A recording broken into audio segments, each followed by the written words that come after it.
what's up? Thank you, guys, man. Thank you. Thank you, guys. What's up? Thank you.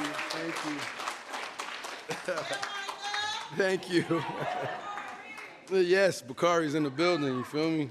First question for in the room, number 394. Where's 394? Where? Hey, what's up? Tanya Hart Hollywood Live. Hi. Hi. Congratulations. Thank you. Tanya Hart Hollywood Live. Okay, there's so many questions, but I'm going to ask you. I watched the film again last night before I came today, and I want to know what kind of mental exercises did it take for you to create the nuances of the different personalities of these two characters? Ooh, that's a great question. I write a lot of journals. So for my characters, like backstories. So I try to go from like the earliest memory that I can conjure up and think of, and I write all the way up to the the first page of the script. So at least it gives me an opportunity to kind of figure out, like, you know, where they're coming from, and that informs a lot of their decisions. But these particular characters, I did a lot of chakra work, you know, on their childhood trauma, and like, you know, to kind of differentiate the two of them. You know, Smoke is you know, it's a bit more, you know, he's quiet, he's a protector, you know, and the Stack is a little bit more light and buoyant and a little bit of a slick talker and a troublemaker. So I try to just establish different perspectives, you know. They have an outstanding relationship for their entire lives. So just imagine you being in a partnership for like, you know, 30-something years, how many times they would argue, how many times they would keep score on who's right and who's wrong. You know, all these things I kind of just started to build up, and so they could have a history between each other. And those are the things that hopefully came to light in between the lines, those nuances between the two. And yeah, there's some other things that it's probably like boring that you guys don't want to hear about, but that's a little bit of the work. Yep. I will. Thank you. Next question for in the room, number 316.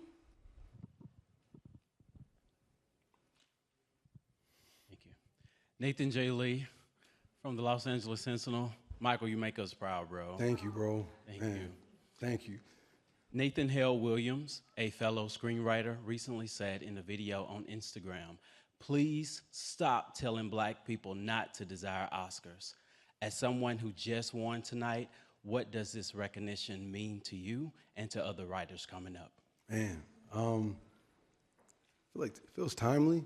You know, I feel like I said before, I'm here because of the people that came before me. You know, Sidney and Denzel and you know, Halle Berry and Forrest, and you know, all those actors who graced the stage, and not looking for awards and not looking for acknowledgement. They're artists. They want to do the work. You know, and that's something I've always focused on, was trying to do the work. My father always told me, don't expect anything to be handed to you. You know, you do the work, you know, and everything else is going to figure itself out.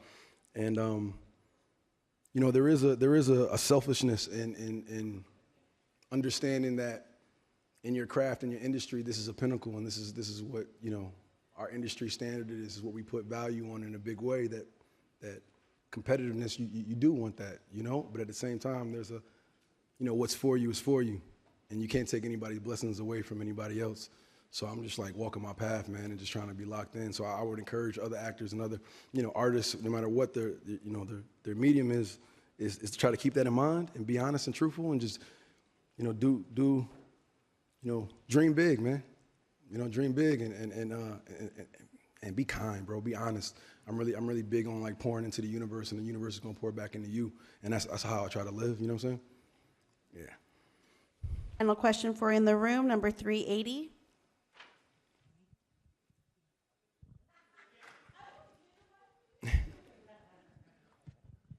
Hi there, Michael. Congratulations. Thank you. My name is Nia Lucky. I'm with CBS News.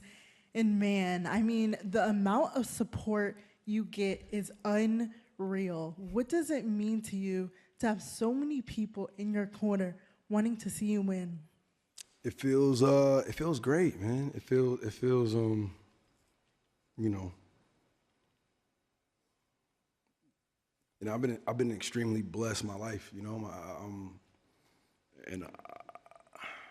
man, it's like when you know people are invested in you. I mean, I've been doing this for 25 years, you know, and there's a lot of people who've seen me grow up in this industry and grow up in this town, and they looked out for me when they didn't have to. You know, they wanted me to do well when they didn't have to. You know, that goodwill, those guides, you know, from the assistants that were, you know, responding to my email, to whoever's, you know, opening the door for me to go inside, you know, to whatever office, to the, you know, producers who were taking general meetings with me over the years. You know, everybody, I always felt like people had a genuine support for me. And it makes me want to, you know, make people that you care about proud. My parents, Ryan, you know what I'm saying, my other collaborators, myself, you know, and also the kids that are coming up. I'm really big on the next generation. So trying to be an example. I'm not a big talker, but I'm about that action, you know what I'm saying? So I like to lead by example. Yeah. Thank you so much, and congratulations. Thank you guys, I appreciate you. Thank you.